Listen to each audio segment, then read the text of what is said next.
cap hit if Dallas lets this play out traditionally. The franchise tag is an obvious option, but tagging a receiver, it locks up cap space, delays clarity, and sometimes creates tension with the player here. It allows Dallas to control the asset while avoiding a long-term financial commitment they may not be fully comfortable with. If you step back, and there's several teams that believe they're one elite receiver away from legitimate Super Bowl contention. Those teams are usually aggressive, cap flexible, and willing to part with premium draft capital. Dallas Cowboys wire floated the idea that Pickens' value could be roughly equivalent to a pick in the low 20s, and when you look at the market, that actually feels realistic. Receivers of his caliber rarely become available in their prime, especially without injury concerns. Buffalo stands out immediately. The Bills are in win-now mode, and Josh Allen has been carrying an offense that lacks consistent explosiveness outside of its core weapons. A receiver like Pickens could stretch the field when one-on-one matchups and take pressure off Allen in critical moments. Buffalo also has the draft capital to make it work without crippling their future, which is exactly the kind of trade Dallas should be looking for. San Francisco is another. The 49ers have been creative with their cap, aggressive with their roster, and unafraid to make bold moves. Adding Pickens to an already dangerous offense could push them over the top. And while they don't draft high, their ability to accelerate their timeline, especially if they believe they've solved their quarterback situation. Indianapolis and Carolina are more speculative, but not impossible. Both teams need offensive identity, and sometimes that starts with a player who forces defenses to change how they line up. The wild card, of course, is Pittsburgh. The irony of Pickens potentially returning to the team that moved on from him isn't lost on anyone. But circumstances change. Coaches change. Philosophies change. And if Pittsburgh believes Pickens has matured or that their new leadership can manage him differently, that door isn't completely closed. What makes this decision even more complex is what's happening on the coaching side of the ball, particularly on defense. The Cowboys are actively interviewing defensive coordinator candidates, and that process is unfolding. Parker coming in for an in-person interview is significant. It shows Dallas is serious about continuity and internal development, but also aware of the competition. The fact that Parker is scheduled to fly to Green Bay immediately after should raise alarms. If Dallas truly believes he's the right guy, they may need to act fast. Green Bay losing Jeff Hafley to Miami created a vacuum, and Parker is familiar with that organization.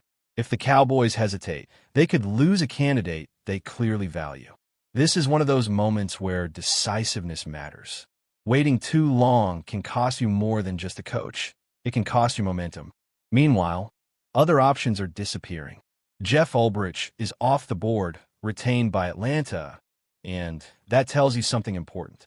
Teams are prioritizing stability on defense, and quality coordinators aren't going to sit around waiting. That's why the name Sean McDermott deserves serious discussion. He may be known as a head coach, but at his core, he's a defensive architect. His track record speaks for itself. Turnovers, discipline, consistency. Those are hallmarks of his defenses. If McDermott doesn't land another head coaching job, Dallas should absolutely explore the possibility. Pairing a ball-hawking defensive philosophy with elite talent like Micah Parsons could elevate this unit to another level.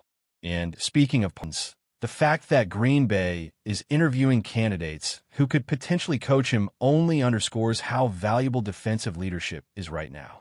All of this ties back to the original question: what kind of team do the Cowboys want to be?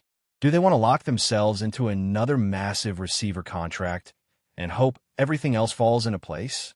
Or do they want flexibility, draft capital, and the ability to build a deeper? Let's be very clear right from the start. This is not just another offseason for the Dallas Cowboys.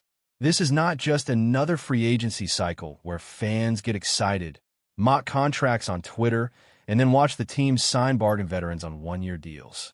The 2026 NFL free agency period is a referendum. A referendum on Jerry Jones. A referendum on the Cowboys' front office philosophy. And a referendum on whether this organization truly understands how championship built in the modern NFL. Because for the first time in years, the Cowboys will not be able to hide behind the usual excuses. The salary cap excuse is gone. The "we're resetting the roster" excuse is gone. The "we believe in our young guys" excuse will wear thin very quickly. Dallas will have money. Dallas will have options. And Dallas will be staring at a free agent class loaded with players who directly address the team's biggest flaws. The only real question left is this: will the Cowboys finally act like a desperate contender, or will they continue to behave like a comfortable brand? When you study this 2026 free agent class, one thing jumps out immediately. The league is offering Dallas solutions at almost every pressure point on the roster. Back, offensive tackle, edge rusher, linebacker, secondary. This is not a thin market. This is not a year where you have to convince yourself that mid-tier players are secretly stars. These are real names, real production, real impact. And that's why this free agency is so dangerous for Dallas, because if they fail again, there will be no one left to blame but themselves. Let's start with the position that has quietly defined the Cowboys' offensive inconsistency over the last few seasons: running back.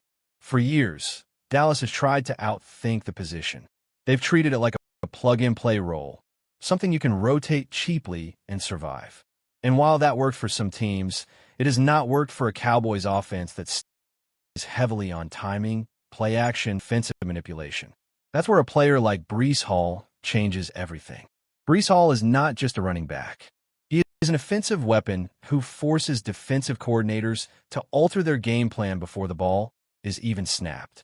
He can run inside zone, outside zone, gap concepts, and he can motion out wide and win against linebackers in space. If Breece Hall is in a Cowboys uniform, suddenly linebackers hesitate. Safeties creep forward. Play action becomes believable again, and the entire offense breathes. Yes, he will be expensive, but championship windows are not built on discounts.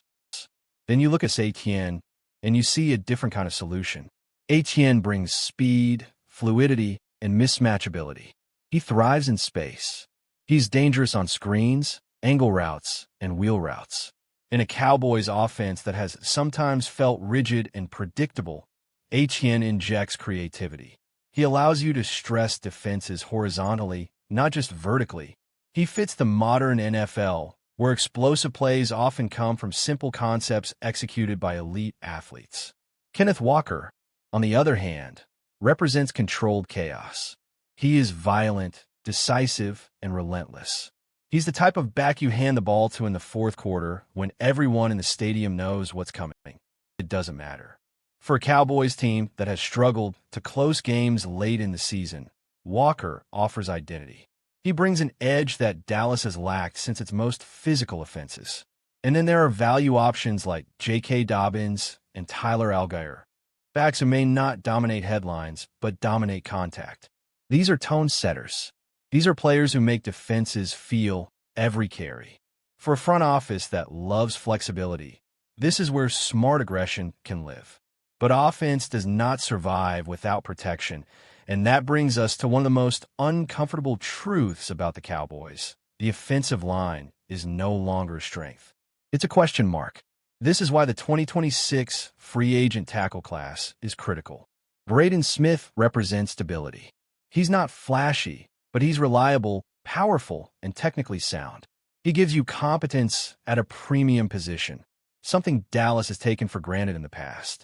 Jonah Williams offers versatility and experience. He's played in big games. He's seen elite pass rushers. He understands NFL warfare. For a team trying to protect its quarterback investment, that matters. Veterans like Cam Robinson, Trent Brown, and Kelvin Beachum all represent different levels of risk and reward. Brown brings size and power. Robinson brings athleticism. Beachum brings professionalism and experience. These are not long-term fantasies. These are real solutions to real problems. If Dallas ignores this position again, it won't be optimism. It will be negligence. Defensively, the conversation becomes even more urgent when you talk about pass rush. Championship defenses do not rely on hope. They rely on pressure. And this 2026 class is loaded with edge defenders who can tilt the field. Trey Hendrickson is relentless. He wins with effort, technique, and motor. He doesn't need perfect conditions to be effective. He creates chaos. Jalen Phillips brings explosiveness and upside. He's the type of defender who forces offenses to slide protection, and that alone creates opportunities for everyone else. Then there are names that still carry fear: Khalil Mack and Joey Bosa. Yes, they're veterans. Yes, there are durability questions. But when healthy, they still command respect. And sometimes, respect is all you need to change how an offense plays.